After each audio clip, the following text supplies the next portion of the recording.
ఇక్కడ ఏం జరుగుతుందంటే తల్లికి వందనం అనేది మొదటి సంవత్సరం లేదు, అది కళ్ళకి కట్టినట్టు కనిపిస్తుంది. వచ్చే సంవత్సరం నుంచి తల్లికి వందనం అనేది ప్రవేశపెడుతున్నారు. ఈ లోపల వైఎస్ఆర్సీపీ వాళ్ళు ఎంత గొంతు ఇంచుకొని ప్రతి నెల, ప్రతి వారం, ప్రతి రోజు కూడా ఇవ్వలేదని చెప్పి వాళ్ళు అది ఒక్క మాట మాట్లాడడానికి మాత్రం అవకాశం ఉంటది. ఎప్పుడు కొత్త విద్యా సంవత్సరం మొదలయ్యేదాకా. ఇక్కడ నేను తల్లికి వందనం ఎందుకు ఇవ్వలేదు కూడా ఒక విషయం చెప్తాను. ఇంకో డౌట్ కూడా క్లారిఫై చేయండి.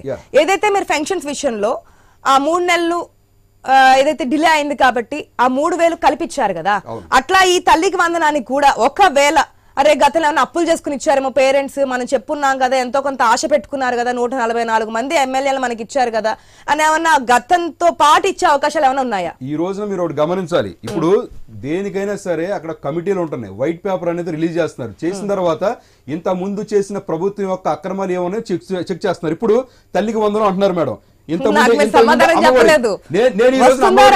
నేను చెప్తాను, నేను ఈ రోజున అమ్మఒడి గురించి మాట్లాడుతాను. అమ్మఒడిలో వచ్చిన ప్రాబ్లం ఏంటంటే మొత్తం కూడా దగ్గర 743 కోట్ల రూపాయల స్కామ్ అనేది అక్కడ మనం గమనించే పరిస్థితి ఉంది. ఎందుకు ఉంది అంటే అమ్మఒడికి వీళ్ళేమంటున్నారు, మొత్తం 42,61,000 మందికి అమ్మఒడి ఇచ్చామని చెప్పేసి వాళ్ళు చెప్తున్నారు, వైఎస్ఆర్సీపీ ప్రభుత్వం అనేది.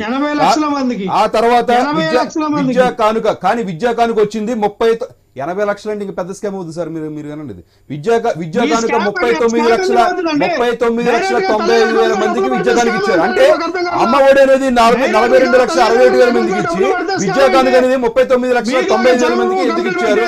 అది మొదటి ప్రశ్న.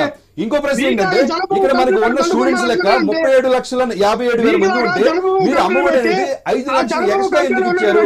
అంటే దీని మొత్తం ఒక్కొక్క మనిషి కూడా 13,000 రూపాయలు చొప్పున వేసుకున్నా సరే అక్కడ మనకి కళ్ళకు కట్టినట్టు 743 కోట్ల రూపాయల స్కామ్ కనపడుతుంది. దాని గురించి ఖచ్చితంగా దాని మీద కూడా ఒక ఇది చేశారు.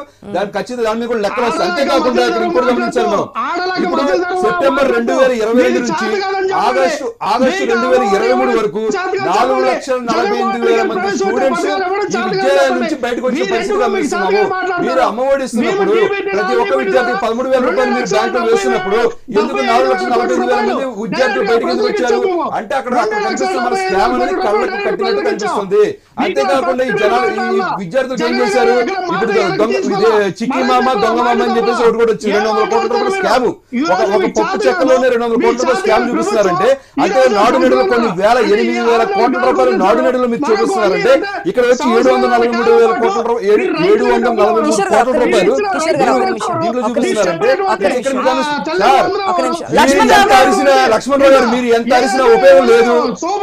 మీదంతా కూడా మసిపూసి మారడుగా అని చెప్పేసి ఆంధ్రప్రదేశ్ ప్రజలు గమనించారు. అందుకని మిమ్మల్ని తీసుకొని కూర్చోబెట్టారు. మీరు భయభ్రాంతులు చేసి కొన్ని ఏరియాల్లో ఓట్లు దొంగతనంగా వేయించుకుని దొంగ ఓట్లు పరిస్థితి లేదు. మీరు ఎంతసేపు నాకు అడ్డుపడ్డా మీరు చేసే స్కాములు అయితే బయట పోవు. అక్కడ నుంచి ఏదైతే ఉన్న కేసులు అనేది వచ్చే విద్యా సంవత్సరం నుంచి తల్లికి వందనం అనేది ప్రవేశపెడుతున్నాము. వైఎస్ఆర్సీపీ ప్రభుత్వం లాగా వైఎస్ఆర్సీపీ చేపిస్తున్న స్కాముల లాగా ఎక్కడ కూడా టీడీపీ ఎన్డీపీ కూటమిలో ఉండదు. ఈ రోజున తెలుగుదేశం ప్రభుత్వం కానీ కలిసారంటే ప్రతి ఒక్కటి కూడా స్కాములు లేని ప్రభుత్వం తెలుగుదేశం పార్టీ. ఒకటి క్లారిటీ ఇవ్వండి. గత 5 సంవత్సరాలు ప్రజలు ఎన్ని కష్టాలు